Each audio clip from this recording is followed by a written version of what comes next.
Hello সবাইকে, Tanuj YouTube চ্যানেলে আপনাদের সকলকে স্বাগত।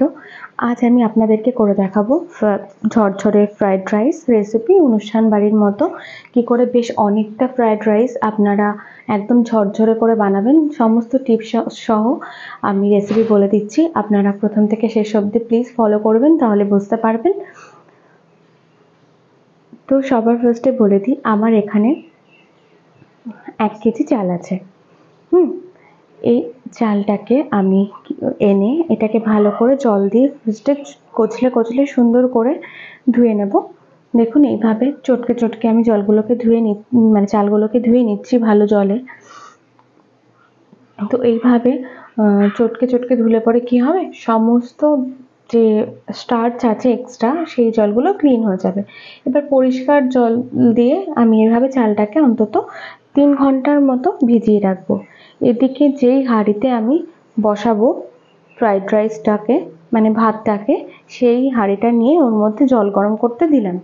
এবার এই স্টেজে কিছু তেজপাতা দিয়ে আমি হাঁড়ির মধ্যেই দিয়ে দিলাম, কোনো কিছু না দিয়ে, এবং দিয়ে দেব কিছুটা স্বাদ অনুযায়ী লবণ। কারণ দেখুন লাস্টে লবণ দিলে সেই লবণটা মেশে না আর ভালোও লাগে না, তো জলের মধ্যে লবণ দিলে সবসময় ঠিকঠাক ব্যালেন্স থাকে, তাই আমরা জলের মধ্যে লবণ দিয়ে দিয়েছি। এবার দিয়ে ঢাকা দিয়ে দিয়েছিলাম আমি আবারও। তো এবার দেখুন জলটা ফুটে উঠেছে। জলটা যখন ভালো মতো ফুটে উঠবে তখন আমরা এর মধ্যে দিয়ে দেব চালগুলোকে। কখনোই গরম হয়েছে জলটা তার মধ্যে চাল দিয়ে দেবেন না, এটা একটা টিপস। সবসময় দেখতে হবে যে জলটা ফুটে উঠেছে, ঠিক সেই স্টেজে চালটা দেবেন আপনাদের। যার যতটা পরিমাপে চাল হোক না কেন সে দেবেন। আমার এই হাঁড়িটা 1.5 কেজির হাঁড়ি, তো আমি 1 কেজি চাল আসানিতে বসাতে পারবো, তাই আমি 1 কেজি চাল দিয়ে দিলাম। জল ঝরিয়ে শুধু চালটাকেই দিলাম। আমার চালটা 3 ঘন্টা মতো আমি ভালো মতো ভিজিয়েছি। ভিজিয়ে এবার একটা আমি খুন্তি দিয়ে নেড়ে দিচ্ছি, একদম হাতা দিয়ে খুন্তি দিয়ে যাই হোক একটা নেড়ে দেবেন তলা থেকে, যাতে চালগুলো দলা পেকে না থাকে। এবার দেখুন এখান দিয়ে কেমন ফেনা ফেনা উঠছে, মানে ভাতটা উতরে উঠেছে। তো সেটাকে আমরা ঢাকনাটাকে নামিয়ে আর একবার করে সুন্দর করে নাড়িয়ে দিলাম। এবার দেখুন ফুটে উঠেছে ভাতটা, দেখিয়ে দিচ্ছি। ঠিক এই স্টেজে আমরা ভাতটাকে নামিয়ে দেবো। 80% না, কারণ যেহেতু 1 কেজি চাল খুব বেশি না, 90% কুক হলেই আমরা সুন্দর করে ভাতটাকে উপর দিয়ে দেব। এবার ভাতটাকে নামিয়ে আপনাদের একটা কাজ করতে হবে, সেটা হলো সঙ্গে সঙ্গে হাঁড়ির মধ্যে দিয়ে দিতে হবে চিনি। বেশ খানিকটা চিনি দিয়ে দিয়েছি আমি।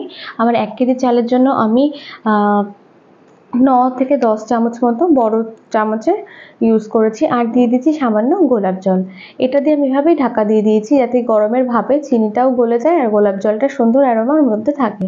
এবার দেখুন গাজরগুলো আমার কেটে নেওয়া ছিল বরফি বরফি আকারে, সেই গাজরগুলোকে দিয়ে দিলাম। আমি একটু ঘিয়ের ওপরে দিয়েছি, দিয়ে ফার্স্টে আমি ভাজছি গাজরগুলো দিয়ে জাস্ট একটু এদিক ওদিক নাড়াচাড়া করেই আমি এর মধ্যে দিয়ে দেবো আমাদের কেটে রাখা বিনসগুলো, এবং গাজর আর বিনস একসাথে সুন্দর করে আমরা ভেজে নেব।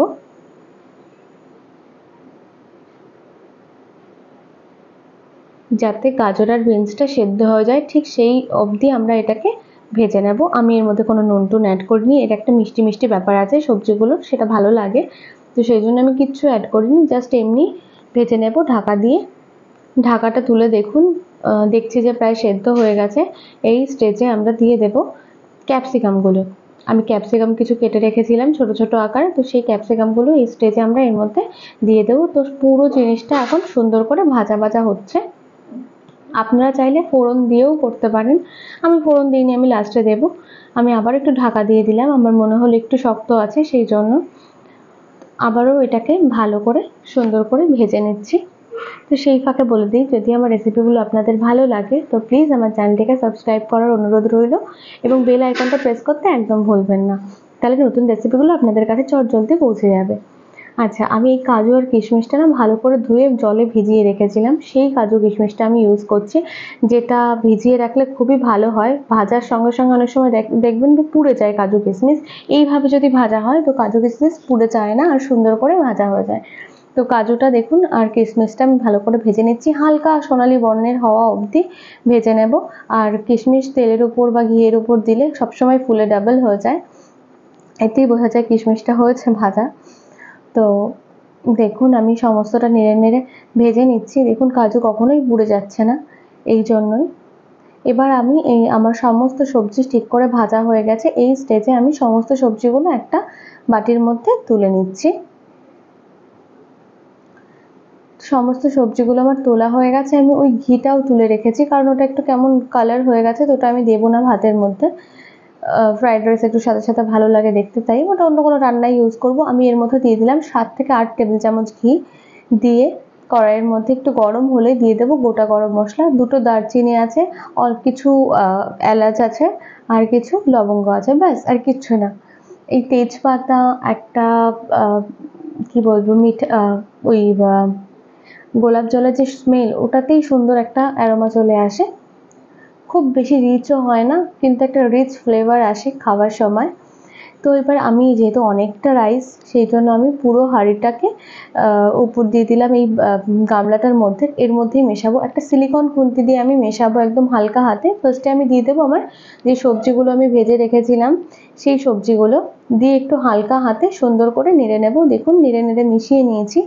এবার আমি দিয়ে দিচ্ছি যে ফোড়নটা দিয়ে রেখেছিলাম, যে ঘিয়ের ফোড়নটা ছিল, সেই ফোড়নটাকে এর মধ্যে ঢেলে দিচ্ছি। দিয়ে এবার সুন্দর করে আবারও আমি এই সিলিকন খুন্তি দিয়ে হালকা হাতে নেড়ে নিচ্ছি।